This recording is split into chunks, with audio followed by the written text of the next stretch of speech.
Hi everyone, this is Dan McCutcheon and you're listening to the NDIS Circle. Today I wanted to talk about one of the most common questions I get in my work as a specialist support coordinator. What does the NDIS fund and what does it not fund? We're going to break down some of the common questions people generally ask me about NDIS funding, what might be funded in different situations, and then what the funding can actually be used for in practical terms. So the NDIS provide reasonable and necessary supports. Reasonable and necessary, or RNN, supports are unique to each person's disability and each person's circumstances and their NDIS goals. I think from my observations, that's where some of the confusion and the conflicting information arises. What's reasonable and necessary, and as a result funded by the National Disability Insurance Agency, the NDIA, is different for your neighbour Joe than what might be funded for you.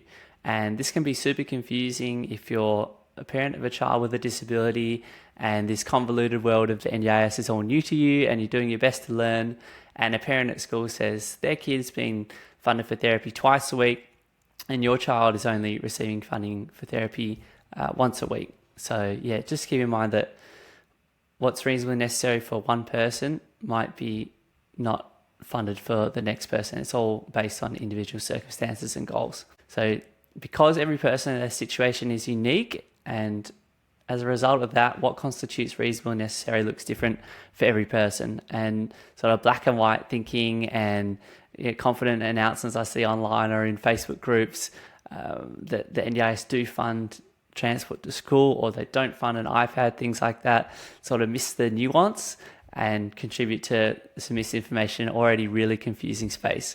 So, I've worked in disability services since I was 17. I own my own business in the NDIS. I even worked for the NDIA for 3.5 years, and I still don't always know the answer and have to refer back to the legislation and the reasonable and necessary criteria. But how I try and think about whether support might be funded by the NDIA is to refer back to that reasonable and necessary criteria, which is a reasonable and necessary NDIS support is A, directly related to your disability.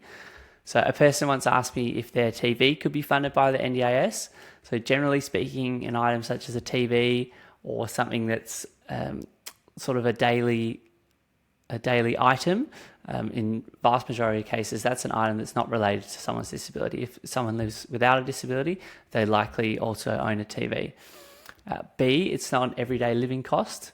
So I've also been asked if people's rent could be covered, and while I totally understand that in the current economic climate, people are experiencing financial hardship, there's a housing crisis in Australia and in WA where I am, unfortunately, that's a sort of an everyday living cost, the cost of rent or cost of a mortgage. So that's not directly related to someone's disability. C, it's value for money, and D, it's effective. So basically combining those two, the NDIA look at things, it needs to be the cheapest and the best option.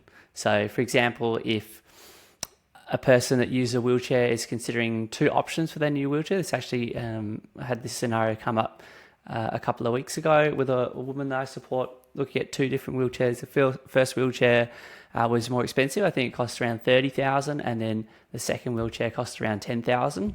So a fair bit cheaper. And the only sort of difference between the two wheelchairs is that the first more expensive wheelchair was more stylish and had some sort of extra add-on features that the person liked, but there was no sort of functional, large, significant difference in terms of how it supported her to move around her home and move around a community. So in that scenario, the NDIA would, and in this scenario they only funded the cost of the second cheaper wheelchair because it still met the person's needs, so the $10,000 wheelchair.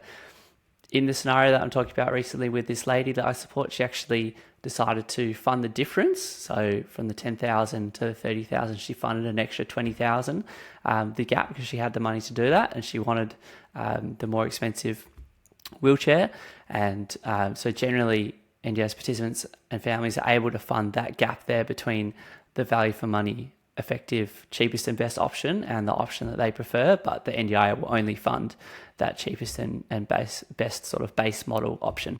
And E, a reasonable and necessary support, takes into account other government services, person's family, carers, networks, and the community. So I've recently started supporting a husband and wife who live together in their family home around Perth. The husband has had a stroke and is now pretty reliant on his wife to do almost all activities of daily living for him. So including toileting, showering, meal times, that sort of thing. And we're going through a change of circumstances or by completing a change of situation form with the NDIA to request an increase in support because this gentleman only has 4 hours a day of support in his plan at the moment, and he really needs sort of round the clock 24-hour support. So when speaking with the man and his wife and their occupational therapist who's completing assessment of their needs, part of that conversation revolved around, what is the role of the partner, the wife in this, and what's the role of the NDIA? So what's the sustainable level of support for the wife and the man's partner to sort of provide on a daily basis, and then sort of what needs to be that more formal outside help from support workers. Another way to look at it is, what does the NDIS not fund? So it doesn't fund supports not related to your disability. It doesn't fund everyday living costs like rent and groceries. It doesn't fund expensive and unproven support options, and it doesn't fund supports that are already offered or the responsibility of another service like Department of Health or Child Protection or Housing, family, or the local community. The other factor in the equation that we haven't discussed is that two people in very similar circumstances, two NDIS participants, can receive very different decisions from the NDIA, and it can be a bit of a head scratcher. And usually that comes down to having different NDIA planners or potentially due to the amount of supporting evidence from therapists and support coordinators and health practitioners around the person that was put forward to the NDIA at the planning meeting. But to get our teeth into that, we probably need a whole another podcast. But just to say that there obviously is some inconsistency. There's a person at the other end of a planning meeting at the NDIA making a decision, and two people have the same perspective, and while they try and be as consistent as they can, obviously that's not always the case. So I hope that's been helpful. We've developed a reasonable and necessary checklist which you can download in the show notes to sort of help you test whether a support you're thinking about might be deemed reasonable and necessary by the NDIA. Let us know how you go using the checklist, and I'll see you next week. This has been the NDIS Circle, and I'm Dan McCutcheon.